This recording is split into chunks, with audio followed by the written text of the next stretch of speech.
Olá você, estamos começando mais um programa da série Dicas Tributárias e vamos continuar falando um pouco sobre o projeto de lei 2337, que é um projeto que está sendo chamado de reforma tributária, mas para mim de reforma tributária não tem nada, são somente alguns arranjos para modificar a tributação do imposto de renda das pessoas físicas e das pessoas jurídicas e da contribuição social sobre o lucro líquido. Na semana passada nós começamos a dar uma olhada nos termos do projeto e olhando quais aquelas questões que poderiam gerar um contencioso tributário ou aumentar o contencioso tributário que nós já temos. E quanto mais eu leio esse projeto, mais eu chego a essa conclusão que teremos aí uma disputa judicial bastante grande. Por exemplo, como o governo agora pretende tributar a distribuição dos lucros e dos dividendos, eles colocaram na exposição de motivos que eles precisavam então tornar um pouco mais claro uma regra chamada de distribuição disfarçada de lucros, que é prevista nos artigos 60 e 62 do Decreto-Lei 1598. Esse Decreto-Lei é um Decreto-Lei bem antigo, de 77, e ele é até hoje ainda a legislação básica do imposto de renda das pessoas jurídicas. Então, o que diziam esses artigos? Eles diziam, e para que eles serviam também na época? Serviam por quê? Porque na época a distribuição de lucros e dividendos era tributada. Então as pessoas criavam aí alguns artifícios para evitar essa tributação de lucro, distribuindo de uma forma disfarçada. Então esse decreto-lei elencou algumas situações que eram consideradas como distribuição disfarçada de lucros.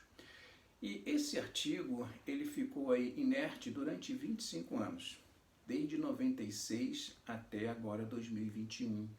Por quê? Porque os lucros não eram tributados. Embora havia algumas discussões em relação a isso, eu mesmo tive uma discussão com o escritório de advocacia que atendia um dos bancos para os quais eu trabalhei. Eu tinha desenvolvido um planejamento para resolver uma situação e esse planejamento passava pela transferência de alguns bens da empresa para a pessoa física, do seu controlador. E esse escritório levantou a hipótese de distribuição disfarçada de lucros. Eu achei aquilo estranho, como é que eu posso ter uma distribuição disfarçada de lucros se os lucros não eram mais tributados a partir de 1996? E todos os lucros que a gente estava falando, todos os lucros acumulados que aquela empresa tinham sido gerados depois de 96. Então eu falei para eles, bom, se o problema é esse, vamos fazer o seguinte, não vamos distribuir disfarçadamente, vamos distribuir de verdade então os lucros. E distribui, pronto, não tem tributação e a gente resolve o nosso problema. Mas não, isso também não resolveria o problema que a gente estava enfrentando. Então, esse artigo ficou inerte e hoje eu sei por que ele nunca foi revogado. Ele nunca foi revogado porque o governo sempre pretendeu voltar a tributar os lucros. Então, eles foram olhar para essas regras e acharam que deveriam deixá-las um pouco mais fortes. Por exemplo, o que eles fizeram? Eles não alteraram radicalmente as normas que tem no artigo 60 e 62 do Decreto 1598. Eles foram apenas mais sutis. Por exemplo, uma das coisas que era considerado, está lá no artigo 60, dizia o seguinte, eu estou lendo aqui para vocês, aliena por valor notoriamente inferior ao de mercado, bem ou direito à pessoa ligada. Qual que foi a alteração que eles fizeram? Eles tiraram a expressão notoriamente. Então, notoriamente, um advérbio de modo notório, conhecido, extraordinário, enfim.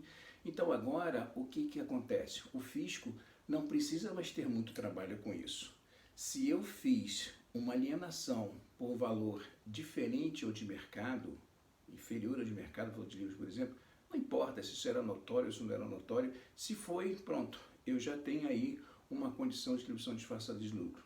Outra coisa que eles colocaram também que tinha um inciso que diz o seguinte, perde em decorrência do não exercício do direito à aquisição de bem em benefício da pessoa ligada, sinal, depósito ou garantia ou importância paga para obter opção de aquisição. Eles incluíram uma expressãozinha direito, então agora bem ou direito, porque naquela época, quando se falava em bem físico. Agora, se eu tenho um direito sobre alguma coisa, eu abro mão dele em favor da pessoa ligada, eu vou considerar isso como sendo aí uma distribuição disfarçada de lucros. E por aí vai.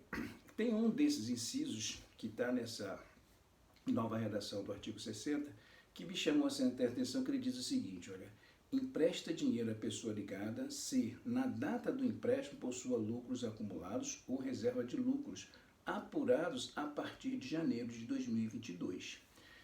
Isso aqui, para mim, gerou uma certa incoerência, porque quando nós falamos no programa passado sobre a tributação dos dividendos, não havia uma divisão se os lucros distribuídos tinham sido gerados até 2021 ou depois de 2021.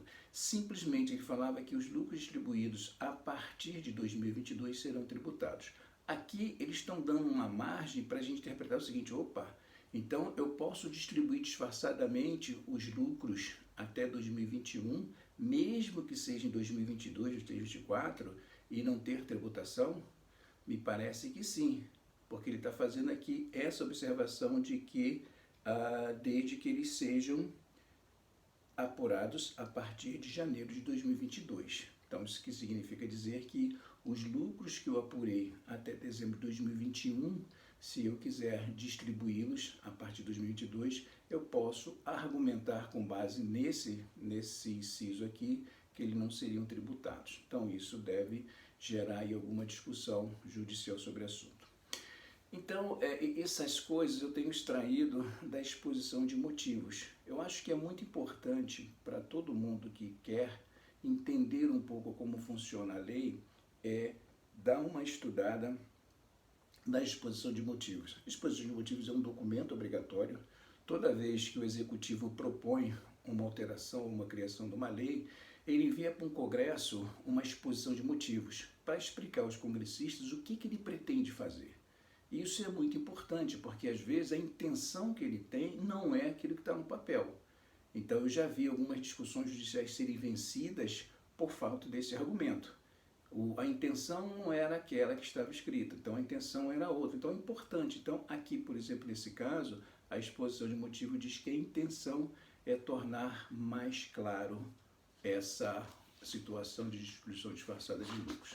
Bom, uma outra coisa também bastante sutil, na lei antiga, falava que uma das situações também que gerava distribuição disfarçada de lucros era favorecer o cônjuge, seus parentes consanguíneos ou afins até o terceiro grau, sócios de pessoa física, que trata a linha A, que é a linha que fala dessa distribuição disfarçada. Agora eles incluíram uma figura que não tinha antes, que é o companheiro. Agora é o cônjuge ou o companheiro. Porque também naquela época era normal ter algumas pessoas que viviam maritalmente, conviviam com a pessoa, dormiam sob o mesmo teto, mas não eram casadas no papel.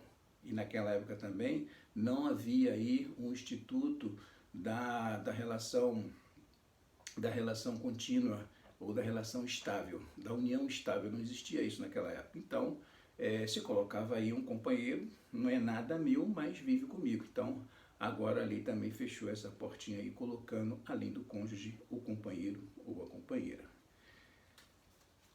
Então, vamos lá. Continuando,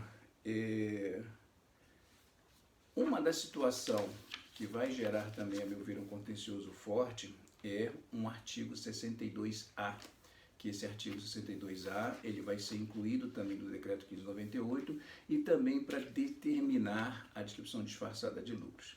Por que eu estou dizendo isso? Porque a redação dele diz o seguinte: além das hipóteses previstas no artigo 60, os gastos não necessários à atividade da pessoa jurídica e a manutenção da fonte produtora realizados em benefício da pessoa ligada são presumidos como extração de lucros, tais como os gastos com.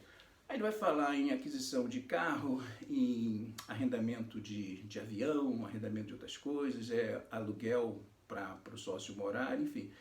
O mais importante que eu vi aqui é que, de novo, a Receita vai querer entrar naquela discussão do que é necessário para a empresa. A gente já falou sobre isso aqui nos programas anteriores. O empresário sabe o que é necessário para ele.